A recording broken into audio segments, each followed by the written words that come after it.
So today we're doing a deep dive into what is, it's got to be one of the internet's most complete and just dramatic self-immolations. Oh, absolutely. It's a story about a figure who went from being like the absolute ruler of YouTube commentary. Untouchable. Truly. And he ended up becoming the target of the very humor he himself perfected. We are, of course, talking about Ian Washburn, who for over a decade was known to everyone as iDubbbz, and now goes by Anissa Jha. And this is more than just a fall from grace, you know? It's really a tragedy of his own making. It's rooted in this fundamental, almost baffling shift in his personality and priorities. For years, he was the guy, the architect of this sharp, often incredibly edgy YouTube critique. He was feared. He was revered. His Content Cop series gave him this cultural power that, very few other creators have ever even come close to. And now, you see his name pop up, and it's almost always followed by references to him being an internet lolcow. Yeah, and for anyone who doesn't know that term, it basically describes a person who's like ongoing failures and embarrassment. And their moral grandstanding. Exactly. It's all deliberately milked and consumed by an audience for long-term entertainment. It's a cruel label, for sure. Yeah.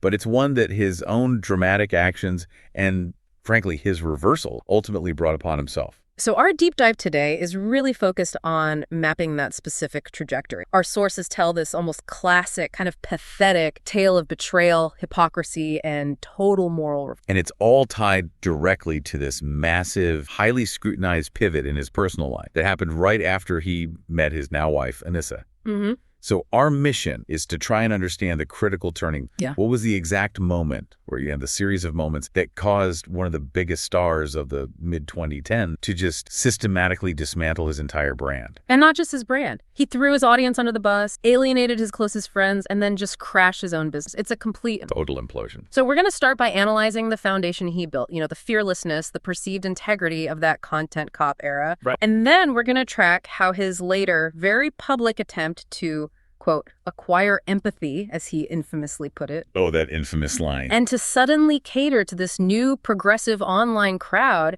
how that just systematically tore that entire foundation down. It's the story of a titan who just lost his edge. He abandoned his core philosophy and became the very hypocrite he used to specialize in destroying. Okay, let's get into it. Let's unpack this whole journey, starting at the very beginning, at the height of his powers and the unexpected path he took to get there. So Ian's start was incredibly humble, almost a false start, really. Yeah, it was. He started his channel way, way back on March 26, 2010. He was only 19. And his very first upload was just him playing the strategy game Dota 2. Right, which was, what everyone was doing. But the thing is, that channel went totally dormant almost immediately. For how long? For about 3 years. It was just another abandoned gaming channel in that early YouTube landscape, just, collecting digital dust. It's that classic early YouTube hustle, right? Just throwing everything at the wall and seeing what sticks. Exactly. And when he did try to come back in, say, 2013, 2014, he was still kind of searching for a voice, for a niche. He tried the traditional Let's Plays, I remember, like Project Zomboid. Which were fine, but they didn't really stand out. And he tried to do news critiques with a series called Gaming News Crap in early 2013. But none of it really landed. No, it didn't stick. He wasn't connecting. He was just doing what thousands of other people were doing in a field that was just exploding at the time. He wasn't connecting, but he had kind of found the perfect vehicle for his specific dry wit within the bones of that failed news series. He took that structure, that idea of critical analysis, and just applied it to something tangible that, everyone could agree was terrible. Bad crowdfunding campaigns. Exactly. The breakthrough was that first episode of Kickstarter Crap. It dropped in September 2013, and this series was pivotal. Why pivotal? Because it wasn't just gaming or current events anymore. It was objective, almost forensic critique aimed at what he saw as scams or just gross mismanagement. It worked because Ian finally found the perfect vehicle for his unique, kind of detached personality. And what was so unique about that style, because lots of people critiqued things on YouTube back then. Why did his method translate into millions and millions of views? It was this perfect blend of elements, really. It was blunt, it was incredibly sarcastic, and it was absolutely no nonsense. And seasoned with that very self-aware, bone-dry, almost observational humor. Which was so rare in the mid-2010s. Most commentary channels were either, rely on high-energy screaming or just purely instructional summaries. Right. Ian was merging genuine, sharp insight with this sweet, absurdity and detachment. He somehow made criticism funny instead of just making it angry. And his intuition was spot on, which I think made the comedy hit even harder. Can you remind us about him targeting the Coolest Cooler project so early? Yeah. Because that thing raised millions. Everyone thought it was this massive success story. That is the perfect example of his early genius, and it's why his audience trusted him so much. The Coolest Cooler was this, massive crowdfunding darling. It was a cooler with a phone charger, a speaker, a blender, all built in.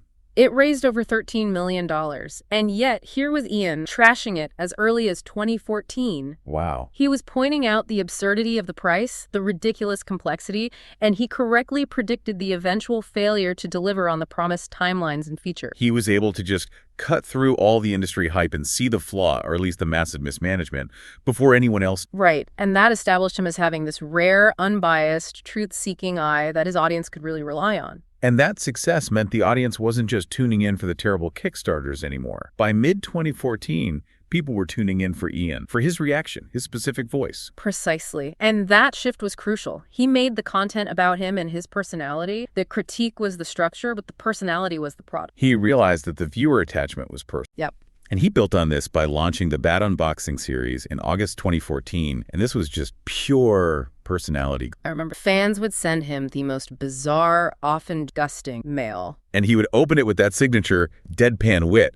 Bad Unboxing put his persona front and center, and it allowed him to grow this truly massive and incredibly loyal fan base. People who got his specific, ironic, dry tone. Exactly. This was the moment he went from being a niche success to a really significant figure on the platform. And it was also kind of preparation for the extreme sacrifice he'd later make for comedy. And the transition into, legend status that was cemented through collaborations, right? Specifically with that chaotic, absurd scene that was centered around Filthy Frank. Absolutely. That collaborative scene, which was centered around Filthy Frank or Joji, it exposed him to this vast, highly chaotic, and very, very engaged audience. He, Frank, and Max Mofo produced the infamous Cake Trilogy. Which defined their corner of the internet for years. It really did. The Cake Trilogy is definitely internet lore now. And Hair Cake in November 2015 was the disgusting climax of it all. It was legendary. It wasn't just a silly skit. It was an act of personal sacrifice for the bit that elevated their whole brand. It was. It was legendary because it showed total commitment. Ian flew all the way to PAX Australia, got shaved completely bald on camera. And then his hair was used to make this monstrosity of a cake. That single act cemented Ian's reputation for extreme commitment to comedy and just genuine fear. He was willing to sacrifice his own image, which is gold for a YouTuber, all for a joke. And that one video exposed him to millions of Frank's dedicated viewers and made the trio Ian, Frank, and Max into names that just commanded attention. Right. And while all that was going on, he was preparing his true magnum opus on his own, the series that would forever define his identity and his power. The Content Cop M. He'd already proven he could critique objects and projects. Now he was turning his critique onto people who were failing, scamming, or otherwise just annoying me. And his first real hit was the Content Cop on Jinx Reload in December 2015. That racked up nearly 20 million views. And Jinx was, he was essentially stealing other people's content through these low-effort, volume-based reacts. So Ian successfully translated his blunt critique style from inanimate objects to flawed, monetizing personality. And the audience felt so validated by it. And that first beef was essential because it established the threat. Ian didn't just upload a video and walk away. No, he established the follow-up strategy. Right. He clowned Jinx mercilessly on Twitter, he threatened DMs, and then he dramatically challenged him to a fight for a cancer. Playing off the joke that he had cancer after shaving his head for the cake video. It was calculated chaos. And the anecdote that sealed his victory, his first public dub, was when Jinx completely no-showed Ian's scheduled trip to Philadelphia after accepting the challenge. And Jinx's content he effectively fell off. Ian had secured his first public career-ending victory, and that confirmed his new status as the internet vigilante. So this established the reputation. Ian was the guy you just did not want to cross. He was seen as unstoppable. His analysis was brutal, his commitment to the bit was total, and his audience was this loyal, fast-acting army that would follow his every command. And that reputation only grew in 2016. The Content Cop Keemstar video in May of that year was brutal. He called the drama channel host a manipulative snake, and a slimy asshole. Yeah, for how he handled drama and controversy. But what's genuinely fascinating about the Keemstar incident, the response. Right. Keemstar, a guy who makes his entire living from fighting and drama, he surprisingly just bowed out gracefully. He claimed Ian was simply too funny to fight back. But that was a tactical retreat, wasn't it? It was, because Ian had preemptively leaked DMs showing Keemstar had previously threatened to ruin his career if Ian ever dared to criticize. So Keemstar's graceful exit was really a retreat from a power he couldn't beat. Exactly. It reinforced Ian's influence and the idea that he held the moral high ground. And then came the ultimate showdown. In the eyes of the community, the Leafy Showdown in September 2006. And Leafy was seen as genuinely untouched. He popularized this incredibly toxic trend of just bullying other, cringe content. Going after him was a huge risk. Leafy's fan base was massive, highly aggressive. Ian's strategy there was just surgical. It was brutal, and it was brilliantly personal. He focused entirely on Leafy's physical insecurity, which Leafy carefully hid in all his... He hammered relentlessly on Leafy's chin, or the perceived lack of one. Yeah, he accused him of hiding his putrid, malformed chin. Yeah. And the core of Ian's critique was that Leafy's bullying just rang hollow because he himself was a pussy, hiding his own flaw. It was a sophisticated takedown. He used Leafy's own weapon personal attack and just perfected it. He beat him at his own game. And Leafy, desperate, he tried to hit back hard, bringing up Ian's extremely noticeable receding hairline counterpunts. And this is the moment that cemented Ian's legend. Oh, absolutely. He countered with a video called Content Depth, and instead of defending his hairline, which would have signaled weakness, he just doubled down. On commitment and fearless, he shaved his entire head live on camera. It wasn't just a stunt, it was a philosophical statement. It was. He proved that his joke and his critique mattered more to him than his own vanity. It was the ultimate demonstration of his brand's credibility. It proved he was willing to sacrifice his image to win the critique, and it completely neutralized Leafy's attack. Leafy's career never truly recovered after. The last major high point came in October 2017, famous bait and switch. He cheesed a content cop Jake Paul video, which guaranteed millions of views. But instead delivered the harshest critique yet on Rice Gum, the so-called Asian Jake Paul. That video was spectacular. Meticulously crafted, structuring Rice Gum's behavior around the 7 deadly sins, being a scumbag YouTube celebrity. And it culminated in that iconic Asian Jake Paul diss track. It was spectacular production quality combined with signature venom. Now, Rice Gum's rebuttal was arguably the most competent defense Ian had ever faced. It was. Rice Gum hit him hard on his hypocrisy, pointing out Ian's own use of edgy language and his clear pivot towards stretching videos to that 10-minute mark for ad revenue. He had valid points about Ian's shifting monetization strategy. He did. Rice Gum had strong points about the hypocrisy of monetization versus purity, but Ian just used his cultural momentum and his star power. The Post Malone cameo. The astonishing Post Malone cameo in his content deputy response, yeah. He used that to completely brush off the valid rebuttals. He avoided addressing the tougher truths Rice Gum raised and just relied on spectacle. So if we look back at the height of his power, how truly untouchable was Ian? Was he this fearless vigilante or just a very, very smart comedian? That's the critical piece of hindsight we have to acknowledge, Paul. If you really look at his targets, Jinx, Fine Bros, Keemstar, Tana, Rice Gum, they were almost all what we'd call lowest. Right, they were already widely disliked by the broader YouTube community. Exactly. Only Leafy was an even match in terms of audience, and he was highly selective, and that protected. And despite the reputation for ending careers, that wasn't strictly true either, was it? No, despite the intense fear he generated, only Jinx, who was a small target that quit early, actually saw his content cease because of Ian, Keemstar, Tana, Rice Gum. They all adapted, transitioned, and continued to have successful careers. So the perception of his unstoppable moral power was far greater than the reality. It was, but that perception was real enough to make him one of the most powerful and influential figures on the entire platform. And that perception,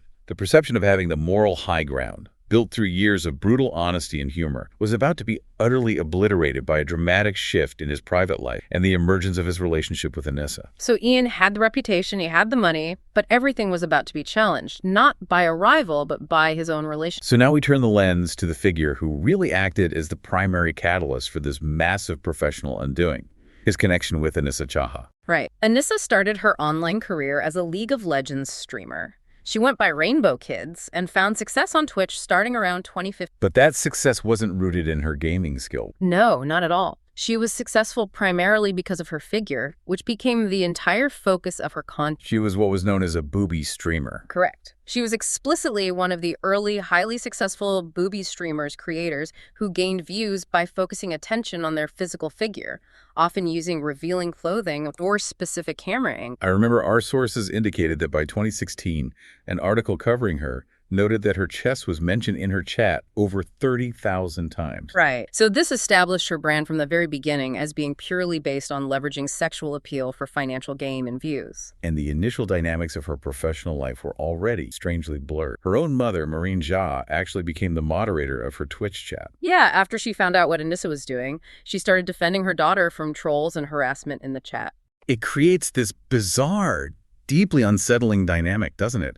A mother actively participating in and defending her daughter's practice of monetizing sexual attention online. It does. And this level of blurred boundaries and this justification for controversial online behavior is really critical context for later events, because Ian would later become the person justifying her choice. Okay, so let's look at the timeline of her romantic, because it tells a story of a clear prioritization of clout. It does. In September 2015, she was dating a professional league player named Adrian, and she was willing to change her brand to suit. So, She admitted she initially stopped the booby streaming to appease Adrian's more conservative nature, so she was capable of rebranding based on the demands of her current partner. then she met Ian, the untouchable YouTube star. At TwitchCon 2016 on October 3rd. And the pivot was immediate and startlingly fast. It was. She dumped Adrian and started dating Ian on the same day, October 8th, 2016. The same day. Wow. Same day. She later told fans Ian was her first serious boyfriend. This immediate swap for a higher clout partner suggests a pattern that she valued status, influence, and the larger audience above a relationship. So Ian was this new, rich, highly influential celebrity who was, perhaps, a bit emotionally and experientially immature when it came to romantic relationships. Which made him highly vulnerable to someone who was clearly driven by clout. But even while dating the untouchable Ian, Anissa showed a profound lack of loyalty and extremely questionable judgment, especially regarding his friends. The flirting with mutual friends was huge. She continued to openly thirst over their mutual friend, political commentator Chris Ray. And the history of her flying alone to New York to visit him while she was dating Ian, that was documented by fans, right? Yeah. It suggests a fundamental disrespect for the boundaries of their relationship and Ian's feelings, or maybe just a compulsion to always be chasing higher clout. And that questionable judgment extended to her public persona. She got into a beef with another streamer, Zoe Berg, in this classic display of hypocrisy that Ian tried to shield her from. She did. Anissa was invited to join a skit Zoe and her friends were doing, but Ian stopped her from participating. He was worried it would lead to bad publicity and tarnish his brand. So Anissa, instead of being great, she turned around and mocked Zoe's entire group as the Ho Squad. Which is wildly hypocritical given her own past as an explicit booby streamer who had begged to join the group she was now condemning. She wanted the clout of the group, but adopted this judgmental persona when rejected. And perhaps the most damning example of her lack of a moral compass was her strange defense of a convicted criminal during a stream. This is truly unsettling content. During a stream where she was defending people who received unnecessary hate, she brought up Lion, who was a convicted pedophile who had posted a 15-year-old girl's nude photos online. Exactly. And she claimed that the massive public outcry against him before his conviction felt like it was based on fiction. That demonstrates a terrifying inability to discern between online drama and serious, real-world criminal behavior. It suggests a fundamental moral naivety that Ian would, unfortunately, later absorb. She also had a pattern of manipulation, like lying about her financial status to get sympathy, claiming she hadn't days while dating a multi-million-view creator. But what's truly bizarre is how she treated Ian private. This really sets the stage for the public humiliation to come. Her compulsion to leak private, deeply embarrassing details about Ian to fans in private Discord group is disturbing. She leaked that Ian's room smelled, that they almost broke up, and the utterly humiliating detail that Ian once peed on her leg in the shower. It suggests this pattern of total disregard for his privacy and an inherent need to vent or humiliate her partner to strangers, which set the stage for later, far more public betrayal. So around 2019, Ian's content started shifting away from the critical, edgy content cop stuff and more towards documentary work, starting with Full Force about Airsoft Fatty. And when he tried to put himself in that direction, that detached ego really started to show. Right. The detachment that made Content Cop so effective became just outright condescension in the documentary set. He came off as snotty and arrogant toward Fatty in certain segments. Those years of untouchable fame had clearly inflated his ego, making him feel Which is a dangerous thing for a comedic critique artist. It is. But this self-inflated superiority would soon be tested by emergence. And that ego was about to be put on blast when Anissa launched her most lucrative venture yet. In March 2020, Anissa started her softcore OnlyFans, and critically, Ian's money paid for her recent job. Which was clearly intended to kickstart this OnlyFans career, a career she had previously mocked other women for pursuing when she called Zoe Berger and her friend the Hoe Squad. The financial hypocrisy and the personal pivot were staggering, and they were immediately. And Ian's attempt to manage the fallout from this was his first major career-damaging error. He tried to defend her choice in the video Sex Workers, iDubbbz complaint. He was trying to pivot to being socially conscious and defending sex work, but the defense was deeply flawed. It felt entirely motivated by, financial necessity or a desperate need to defend his partner. Rather than a genuine, nuanced belief. Right.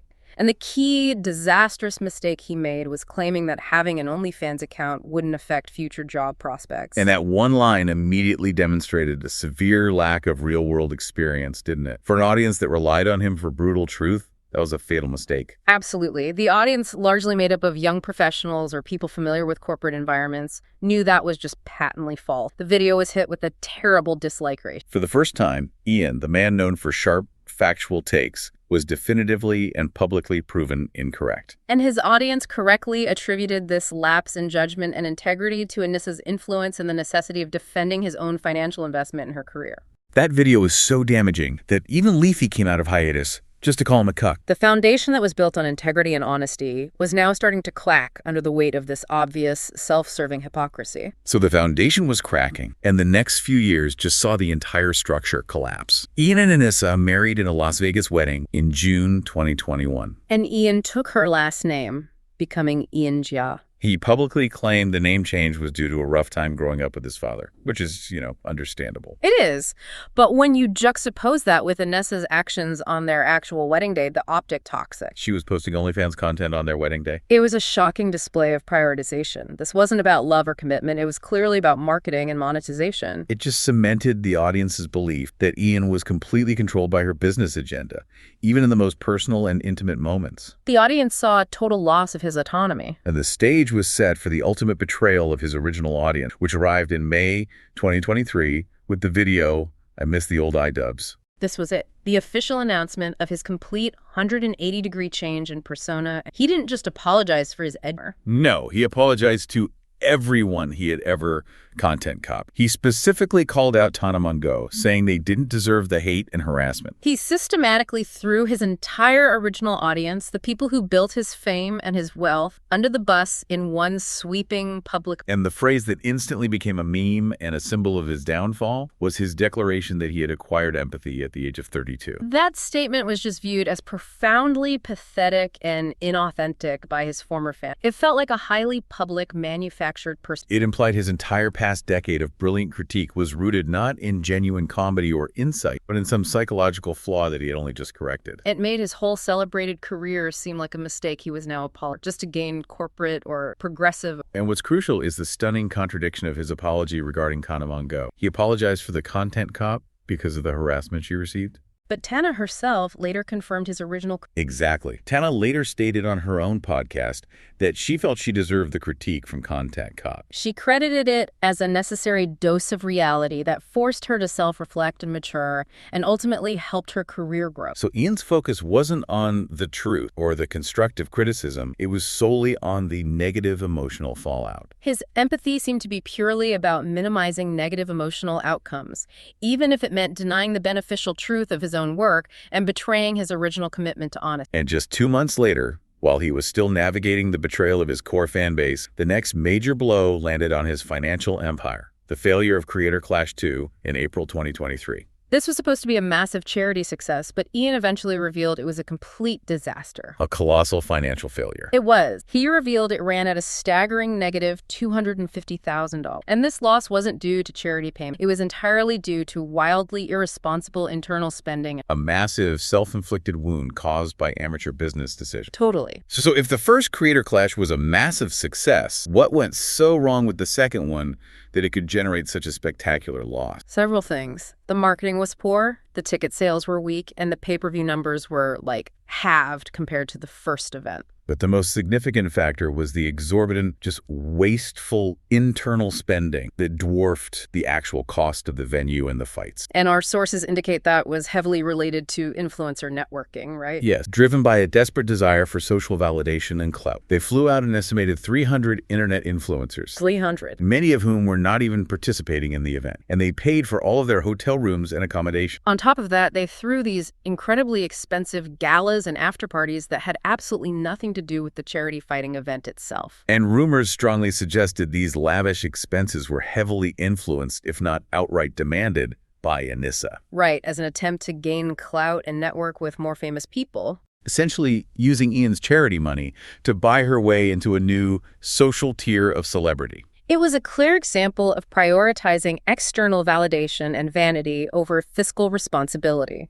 or the core charity mission. They treated the charity revenue like a marketing budget for Anissa's networking. And in the middle of Ian's subsequent charity live stream, where he was publicly trying to raise the money they lost, Anissa once again demonstrated her pattern of private details becoming public humiliation. She revealed Ian's private medical issues lived to thousands of viewers. she brought up his IBS, saying he had always been shitting himself since she knew him. So here's Ian publicly taking the blame for a $250,000 loss, trying to fix a financial disaster, and his wife, instead of offering support, is actively humiliating him with his most private, embarrassing health. It reinforced that established pattern. Ian takes the shame and the responsibility, while Anissa leverages his vulnerability. Either for sympathy for herself or to simply undermine him when he's the center of public attention. This whole period just demonstrated that the emotional immaturity wasn't just in his career pivot. It was driving his business decisions and destroying his credibility. And this emotional immaturity and, frankly, disregard for integrity just escalated into outright malicious when Ian attempted to re-enter the drama scene in 2020. Using his new left-leaning identity as his shield. This was the moment Ian turned from merely foolish to just blatantly reprehensible. He announced the return of Content Cop after a 7-year hiatus, teasing its release for mid-April 2025. The target, however, wasn't a stranger or an easy mark. No,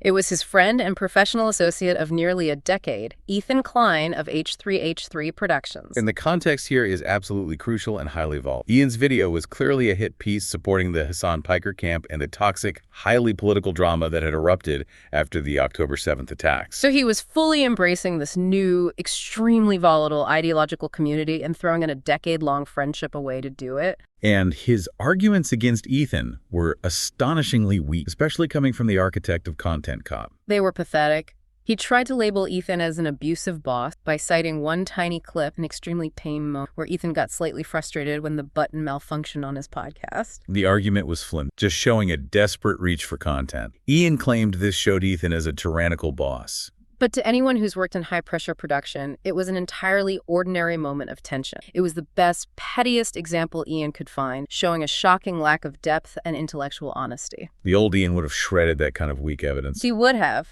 And Ian's attempts to protect his new circle made the situation ethically so much worse. He tried to cover for the Habibi tier list panel created by his new friends Denims and Frogan by actively lying to his audience about the implications of the list. This requires careful explanation because it reveals Ian's active participation in misinformation. It does. The panel was created by politically motivated anti-Israel streamer. The tier list ranked various Arab content creators, and at the bottom was a tier labeled Love Sabra. Ian tried to dismiss this by claiming it was only a joke about Sabra hummus tasting bad. Which is a common joke, sure. However, Sabra is also a term used for Israeli-born Jews. Given the panel was created by anti-Israel political figures and designed to rank content creators, He was actively manipulating the truth. to defend a clear anti-Semitic dog whistle that targeted Ethan, who is Jewish, and his community, Ian, the champion of exposing hypocrisy and lies, was now caught manipulating facts and protecting deliberate smears for political clout. and the most egregious manipulation involved the context of the feud itself. This is the definition of betrayal. He intentionally omitted the fact that Ethan only requested Ian's public support because Child Protective Services had been called on him. A CPS call is a profoundly serious, life-altering event for any. It is. And that CPS call came just days after Anissa's associates had streamed about a joke regarding his dog's illness potentially spreading to his kid. Ian knew the severe trauma and reality Ethan was facing. He knew this was not a simple drama spat, but he chose to leave out that context entirely. Why? To create a false narrative that Ethan was unjustly harassing them, making Ian seem like the victim. Exactly. And the reason Ian gave for this omission in his later content Deputy H3 was astonishingly petty. He openly admitted he was acting out of wounded pride. It was a full admission of total emotional immaturity. Ian stated he omitted the CPS context because he was simply, and I'm quoting, butthurt, that Ethan had said mean things about him after the CPS call became public. He manipulated a serious, traumatic, real-world story, a story involving CPS, due to petty personal. He valued protecting his own feelings over journalistic integrity, accuracy, or just basic human. And on top of all of that, Ethan revealed he received 2 real human skulls in the mail anonymously following the controversy. Which is a clear, real-world threat associated with this increasingly toxic drama. Ian's lack of support for a friend facing real-world threat and his subsequent hit made him look completely reprehensible. And all this while he was promoting Creator Clash 3, he dragged the charity brand directly into the most toxic corner of the internet. And the business consequences were immediate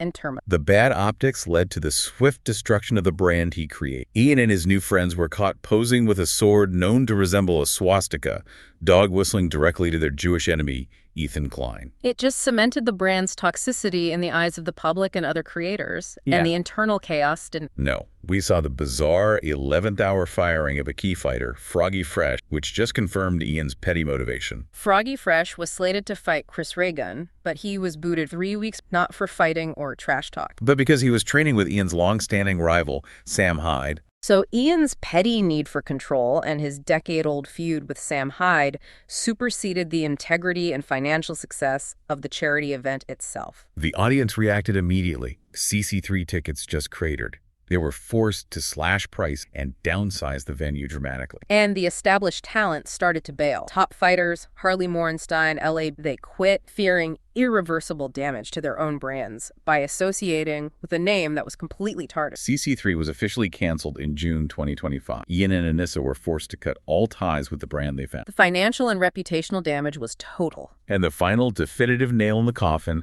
was the reckoning provided by their former close associates, Coach Mike and his wife, Kate. They went on the H3 podcast and exposed the true emotional and financial rot behind this. This segment is a perfect distillation of why Ian lost all of his peers. Mike and Kate revealed that Ian's complaint about Coach Mike having toxic masculine qualities. It stemmed not from Mike being an actual a-hole or a bad coach. No. It was because getting yelled at reminded Ian of seated childhood trauma involving his father. So Ian, the man championing empathy, was nearly firing a loyal coach because he was projecting his unresolved childhood issues onto his business partner. Absolutely. He was using a clinical term, toxic masculinity, to mask his profound inability to deal with discomfort. It showed how his newfound language of empathy was simply a convenient shield needed emotionally. And the hypocrisy surrounding the Creator Clash money was laid bare. We know they blew money on 300 influencers for CC2. But Coach Mike and Kate exposed a far more personal snub regarding his own family. Ian failed to invite his own father to CC2, claiming he had insufficient funds to fly him in. Yet he was footing the bill for hundreds of strangers' flights and extravagant galas. Furthermore, Mike and Kate, who were integral, were snubbed entirely from the lavish galas because Anissa only wanted provide clout. A clear prioritization of clout over family and loyalty. And the final, most devastating example of their disregard for true social justice came from Kate is a survivor of child marriage. She asked Ian and Anissa to simply retweet a bill in Washington state designed to end the practice. And they left her request unread. They ignored the urgent humanitarian request entirely. Only texting her in a panic when they learned she was going on the H3 podcast to air their grievances. And the ultimate low point was Anissa. While Mike and Kate were on the H3, Anissa entered the live chat and accused Coach Mike of sexual assault to discredit. A malicious and highly damaging lie that she had to hastily delete and apologize for the next day, once the professional damage was already. At this point, Ian lost every single scrap of credibility. He was revealed not just as a hypocrite, but as a man controlled by petty emotions and his partner's ambitions. Willing to manipulate serious situations for personal benefit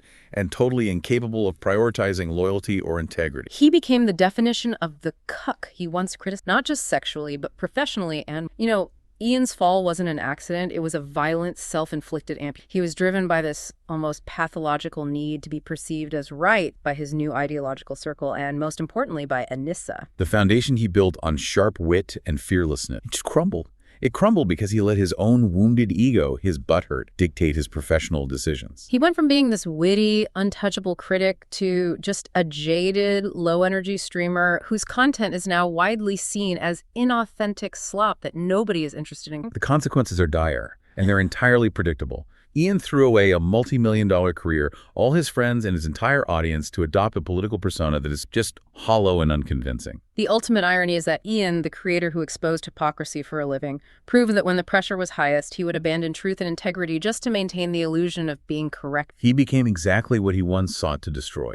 And this leads us to the final necessary point. Ian and Anissa are now reportedly living in a relative's basement, trying desperately to sell their house in Seattle as the money slowly dries up, earning potential. Right. And Ian wants to find his comedy philosophy as either all of it is okay or none of it. He initially chose all, but now, politically and professionally, he is firmly... So given Anissa's documented history of only pursuing successful, rich, and influential figures, and the stark financial reality that Ian is now struggling, he has no brand, no friends, no business, and declining wealth. What does the future hold for the Jha marriage? That is the final drama we are all left to watch unfold. How long will the person who relentlessly pursued clout stick around now that the money, the influence, and the cultural power... That is the question that defines the end of the iDubbbz saga. We thank you for joining us on this deep dive.